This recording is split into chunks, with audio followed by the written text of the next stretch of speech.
ಕಳೆದ 2-3 ದಿನಗಳ ಹಿಂದೆ ನಡೆದಂಥ ಒಂದು ಕಹಿಯಾದ ಘಟನೆ ನಮ್ಮ ಮೃತ್ಯುಂಜಯ ದೇವಸ್ಥಾನ ಕಟ್ಟೆಮಾಡಿನಲ್ಲಿ ಪೂಜೆ ಸಲ್ಲಿಸಿದಂಥ ಅರ್ಚಕರಿಗೆ ಮತ್ತು ಅವರ ಕುಟುಂಬಸ್ಥರ ಮೇಲೆ ನಡೆಸಿದಂಥ ಹಲ್ಲೆ ಅವರನ್ನು ನೋಡಲಿಕ್ಕೆ ಇವತ್ತು ಹಾಸ್ಪಿಟ್ಲಿಗೆ ಬಂದಿದ್ದೆ.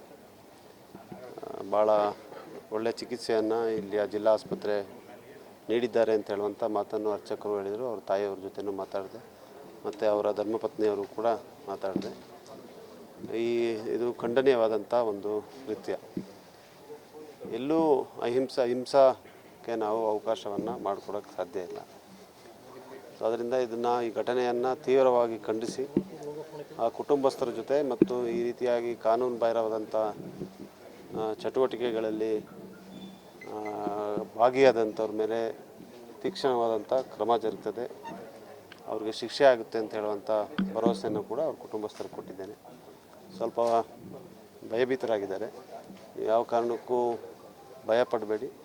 ಜಿಲ್ಲಾಡಳಿತ, ರಾಜ್ಯ ಸರ್ಕಾರ ನಾವೆಲ್ಲರೂ ಕೂಡ ನಿಮ್ಮೊಂದಿಗಿದ್ದೇವೆ, ನಿಮ್ಮ ರಕ್ಷಣೆಗಿದ್ದೇವೆ ಅಂತ ಹೇಳುವಂಥ ಭರವಸೆಯನ್ನು ಕೂಡ ಕೊಟ್ಟಿದ್ದೇನೆ. ಅದರಿಂದ ಇದನ್ನು ಯಾವ ಕಾರಣಕ್ಕೂ ಕೂಡ ಯಾರೂ ಒಪ್ಪಲಿಕ್ಕೆ ಸಾಧ್ಯ ಆಗೋದಿಲ್ಲ. ಅದೇ ಸಮಯದಲ್ಲಿ ಎಲ್ಲ ಅಪರಾಧವನ್ನು ಕೂಡ ಒಂದು ಜನಾಂಗದ ದ್ವೇಷಕ್ಕೆ ಬಳಸುವಂಥದ್ದಾಗಲಿ, ಜನಾಂಗದ ಮಧ್ಯೆ ಇದೊಂದು ಸಂಘರ್ಷ ಅಂತ ಹೇಳುವಂಥ ರೀತಿಯಲ್ಲಿ ಬಿಂಬಿಸೋದಾಗಲಿ ಇದು ಕೂಡ ಸರಿಯಲ್ಲ. ಅಪರಾಧಿಗಳಿಗೆ ಮತ್ತು ಇಂಥ ಅಪರಾಧೀಕರಣ ಚಟುವಟಿಕೆಗಳಲ್ಲಿ ಭಾಗವಹಿಸುವವರಿಗೆ ಯಾವುದೇ ಧರ್ಮ ಇಲ್ಲ, ಯಾವುದೇ ಜಾತಿ ಇಲ್ಲ. ಅಪರಾಧ ಕಾನೂನಿನಲ್ಲಿ ಶಿಕ್ಷಾರ್ಹವಾದಂಥ ಅಪರಾಧ. ಇದಕ್ಕೆ ಪೊಲೀಸ್ ಇಲಾಖೆಯವರಿದ್ದಾರೆ, FIR ಅನ್ನು ದಾಖಲೆ ಮಾಡಿದ್ದಾರೆ, 307 ದಾಖಲೆ ಮಾಡಿದ್ದಾರೆ. 2 ತಂಡವನ್ನು ರಚಿಸಿದ್ದೇವೆ ಅಂತೇಳಿ DYSP ಅವ್ರು ಬಂದವರು ಹೇಳಿದ್ದಾರೆ.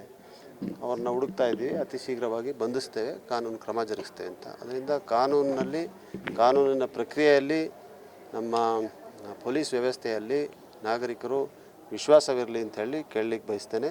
ಮತ್ತು ಇವತ್ತಿರುವಂಥ ಈ ಒಂದು ವಾತಾವರಣ ಏನಿದೆ ಕೊಡಗು ಜಿಲ್ಲೆಯಲ್ಲಿ ಅದು ಕೂಡ ಒಳ್ಳೆಯದಲ್ಲ, ಒಳ್ಳೆಯ ಬೆಳವಣಿಗೆ ಅಲ್ಲ. ಅದನ್ನು ತಿಳಿಗೊಳಿಸಲಿಕ್ಕೆ ಎಲ್ಲ ಕ್ರಮಗಳು ಕೂಡ ಜರುಗಬೇಕು. ಅದು ಅತಿ ಶೀಘ್ರದಲ್ಲಿ ಆಗ್ತದೆ. ಇದೆಲ್ಲ ಬಗೆಹರಿದು ಮತ್ತೊಮ್ಮೆ ನಾವೆಲ್ಲ ಒಂದಾಗಿ ಬಾಳುವಂಥ ವ್ಯವಸ್ಥೆ ನಿರ್ಮಾಣ ಆಗುತ್ತೆ ಅಂತ ಹೇಳುವಂಥ ವಿಶ್ವಾಸ ನನಗಿದೆ. ಅದಕ್ಕೆ ತಮ್ಮ ಮೂಲಕ ನಾನು ವಿನಂತಿಯನ್ನು ಮಾಡ್ತೇನೆ. ಇಂಥ ಘಟನೆಗಳು ನಡೆದಂಥ ಸಂದರ್ಭದಲ್ಲಿ ಮನಸ್ಸಿಗೆ ನೋವಾಗೋದು ಸಹಜ, ಭಾವನೆಗಳಿಗೆ ಧಕ್ಕೆ ಆಗೋದು ಕೂಡ ಸಹಜ. ಆದರೆ ಅದೇ ಆಧಾರವನ್ನು ಇಟ್ಕೊಂಡು ಇದು ಯಾವುದೋ ಜಾತಿಗಳ ಮಧ್ಯೆ, ಜನಾಂಗದ ಮಧ್ಯೆ ದೇಶ ಆಡಿಸುವಂಥ ಕೆಲಸ ನಡಿಬಾರ್ದು. ಇದು ಜನಾಂಗದ ಮಧ್ಯೆ ಸಂಘರ್ಷ ಅಲ್ಲ. ಇದು ಯಾರೋ ಒಬ್ಬ ಕಿಡಿಕೇಡಿಗಳು ಮತ್ತು ಅಪರಾಧಿ ಮಾಡುವಂಥ ಮನಸ್ಥಿತಿ ಇರುವಂಥ ಜನ ಮಾಡುವಂಥ ಕೆಲಸ. ಮತ್ತು ಕಾಂಗ್ರೆಸ್ ಪಕ್ಷದ ಆತ ಒಬ್ಬ ಸಕ್ರಿಯ ಕಾರ್ಯಕರ್ತ ಮತ್ತು ನಮ್ಮ ವಲಯ ಕಾಂಗ್ರೆಸ್ಸಿನ ಅಧ್ಯಕ್ಷ. ತಕ್ಷಣವೇ ಕಾಂಗ್ರೆಸ್ ಪಕ್ಷದ ಅಧ್ಯಕ್ಷರು ಕ್ರಮ ಜರುಗಿಸಿದ್ದಾರೆ. ಅವರಿಗೆ ಅಭಿನಂದನೆಯನ್ನು ಸಲ್ಲಿಸ್ತೇನೆ. ಅವರನ್ನು ಇವತ್ತು ಅಮಾನತು ನೀಡುವಂಥ ಕೆಲಸ ಪಕ್ಷದಾಗಿದೆ. ಕಾನೂನು ಕ್ರಮ ಕೂಡ ಪೊಲೀಸ್ ಇಲಾಖೆಯವರು, ಜಿಲ್ಲಾಡಳಿತ ಜರುಗಿಸ್ತಾರೆ. ಇಲ್ಲ, ಇದಾದ ಈಗ ವಿಚಾರಣೆ ನಂತರನೇ ಗೊತ್ತಾಗೋದು. ಈಗ ವಿಚಾರಣೆಯಲ್ಲಿ 2 ಕಡೆಯವರದ್ದು ಇರ್ತದೆ ಅಭಿಪ್ರಾಯಗಳು. ಮತ್ತು ಪೊಲೀಸ್ ಇಲಾಖೆಯವರು ಪುರಾವೆಯನ್ನು, ದಾಖಲೆಗಳನ್ನು ಸಂಗ್ರಹಿಸುವಂಥ ಕೆಲಸವನ್ನು ಅವ್ರು ಮಾಡಬೇಕು. ಸೊ ವಿಟ್ನೆಸ್ಗಳ ಸ್ಟೇಟ್ಮೆಂಟ್ ಇವತ್ತು ಅಕ್ಯೂಸ್ಡ್ ಏನು ಹೇಳ್ತಾನೆ ಮತ್ತು ಅವ್ರ ಜೊತೆಗಿದ್ದವ್ರು ಯಾರೋ ವೆಹಿಕಲ್ ಚಲಾವಣೆ ಮಾಡೋದು ಅದನ್ನೆಲ್ಲ ನೋಡಿ ಮಾಡಬೇಕು. ಈಗ ಅವರು ಒಂದು ಹೇಳೋದು, ಇವರು ಒಂದು ಹೇಳೋದು, ಇದು ಈಗ ಸೋಷಿಯಲ್ ಮೀಡಿಯಾ ಇನ್ವೆಸ್ಟಿಗೇಷನ್ ನಡೀತಾ ಇದೆ. ಇದೆಲ್ಲ ಒಳ್ಳೆಯದಲ್ಲ. ಯಾರಿಗೂ ಕೂಡ ಸತ್ಯ ಗೊತ್ತಿಲ್ಲ. ಸತ್ಯ ತನಿಖೆಯಿಂದನೇ ಹೊರಬರಬೇಕು. ಆಮೇಲೆ ಈ ತನಿಖೆಯ ಉದ್ದೇಶ ಕೂಡ ಸತ್ಯ ಹೊರಬರಬೇಕು ಅಂತೇಳಿ. ಅಲ್ಲೇ ಆಗಿರೋದು ನಿಜ, ಅವ್ರಿಗೆ ಏಟಾಗಿರೋಂಥದ್ದು ನಿಜ. ಇದಕ್ಕೆ ಪೊಲೀಸ್ ದಾಖಲೆಗಳು ನಾವು ಕಣ್ಮುಂದೆನೇ ಇದೆ. ಅದರಿಂದ ಆ ಘಟನೆಯನ್ನು ತೀವ್ರವಾಗಿ ನಾನು ಖಂಡಿಸ್ತೀನಿ. ಯಾವ ಉದ್ದೇಶದಿಂದ ಆಗಿದೆ, ಇದರ ಹಿನ್ನೆಲೆ ಏನು ಅಂತ ಹೇಳುವಂಥದ್ದನ್ನ ಪೊಲೀಸು ಅತಿ ಶೀಘ್ರವಾಗಿ, ಪಾರದರ್ಶಕವಾಗಿ, ನ್ಯಾಯಬದ್ಧವಾಗಿ ತನಿಖೆ ಮಾಡ್ತದೆ ಅಂತ ಹೇಳುವಂಥ ವಿಶ್ವಾಸ ಇದೆ. ಸರ್, ಈ ಕತ್ತೆಮಾಡು ಪ್ರಕರಣ ಈ ಶಾಸಕರು ಕೂತು ಯಾಕೆ ಬಗೆಹರಿಸಬಾರ್ದು ಅಂತೇಳಿ ಮಾತು ಕೇಳಿ ಬರ್ತಾ ಇದೆ ಸರ್. ಅಲ್ಲ, ನಾನು ಈಗಾಗಲೇ 3 ಸತಿ ನಿಮ್ಮ ಹತ್ರ ಮಾತಾಡಲಿಕ್ಕಾಗಲಿಲ್ಲ ನನಗೆ. ಆದರೆ ನಾನು 3 ವೀಡಿಯೋಗಳನ್ನು ಬಿಡುಗಡೆ ಮಾಡಿದ್ದೀನಿ. 3 ವೀಡಿಯೋಗಳಲ್ಲಿ ನಾನು ಏನು ಮನವಿಯನ್ನು ಮಾಡಿದ್ದೀನಿ ಅಂತಂದರೆ, ಇದು ಜನಾಂಗದ ಸಂಘ ಸಂಸ್ಥೆಗಳು ಮತ್ತು ಈ ನ್ಯಾಯಬದ್ಧವಾಗಿ ನೋಂದಣಿಯಾಗಿರುವಂಥ ಫೆಡರೇಷನ್ಗಳು, ಸಮಾಜಗಳು, ಇವರೆಲ್ಲ ಕೂಡ ಇದರಲ್ಲಿ ಭಾಗಿಯಾಗಿದ್ದಾರೆ.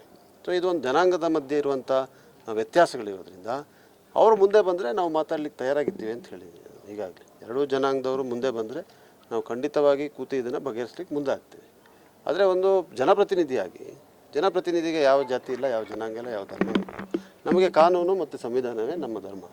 ಅದನ್ನು ಪಾಲನೆ ಮಾಡುವಂಥದ್ದಕ್ಕೆ ಜಿಲ್ಲಾಡಳಿತ ಕ್ರಮ ಜರುಗಿಸಲಿಲ್ಲ ಅಂತ ಹೇಳಿದ್ರೆ ಆವಾಗ ನಾವು ಮಧ್ಯಪ್ರವೇಶ ಮಾಡ್ಬೋದು ಅಥವಾ ಸರ್ಕಾರದ ಗಮನ ತರುವಂಥ ಕೆಲಸ ಮಾಡ್ಬೋದು. ಜಿಲ್ಲಾಡಳಿತ ತನ್ನ ವ್ಯಾಪ್ತಿಯಲ್ಲಿರುವಂಥ ಎಲ್ಲ ಕ್ರಮವನ್ನು ಜರುಗಿಸಿದೆ. ಅದರಿಂದ ಅದಕ್ಕೆ ಈ ಮಾತುಕತೆಗೆ ಎರಡೂ ಜನಾಂಗದ ಮುಖಂಡರುಗಳು ಮತ್ತು ಸಂಘ ಸಂಸ್ಥೆಯವರು ಮುಂದಾಗಬೇಕು. ನಾವು ಪಾಲ್ಗೊಳ್ಳಿ ಅಂತ ಹೇಳಿದ್ರೆ ನಾವು ಪಾಲ್ಗೊಳ್ತೀವಿ. ನಮ್ಮ ವ್ಯಾಪ್ತಿಯಲ್ಲಿ ಬರುವಂಥದ್ದು ನಾವು ಮಾಡ್ಬೋದು. ಜಿಲ್ಲಾಡಳಿತ ಈಗಾಗಲೇ ಶಾಂತಿ ಸಭೆಯನ್ನು ಕರೀಲಿಕ್ಕೆ, ಶಾಂತಿ ಸಮಿತಿಗಳನ್ನು ಕರೀಲಿಕ್ಕೆ ಯಾರಾದರೂ ಕರೆದಿದ್ದಾರೆ, ಮಾತಾಡಿದ್ದಾರೆ. ಅವರು ಒಂದು ಸ್ವಲ್ಪ ಸಮಯನ ಕೂಡ ಕೊಟ್ಟಿದ್ದಾರೆ. ಅಲ್ಲ, ಈಗ ಏನು 10ನೇ ತಾರೀಕಿಗೆ ಸಮಯ ಕೊಟ್ಟಿದ್ದಾರೆ. ಮತ್ತು ಅದನ್ನು ಕಾಯಬೇಕಾಗುತ್ತಲ್ಲ ನಾವು. ಮತ್ತು ಯಾವತ್ತೂ ಕೂಡ ಖಂಡಿತವಾಗಿ ನಮ್ಮ ಸೇವೆ ಈ ಸಮಸ್ಯೆಯನ್ನು ಬಗೆಹರಿಸಲಿಕ್ಕೆ ಇದ್ದೇ ಅದೇನು ಎರಡನೇ ಮಾತೇ ಇಲ್ಲ. ಆದರೆ ಯಾವ ರೀತಿ ಇದನ್ನು ಮುಂದುವರಿಸಬೇಕು ಅಂತ ಹೇಳುವಂಥದ್ದು ನಾವು ಕಾಯ್ದು ನೋಡಿ.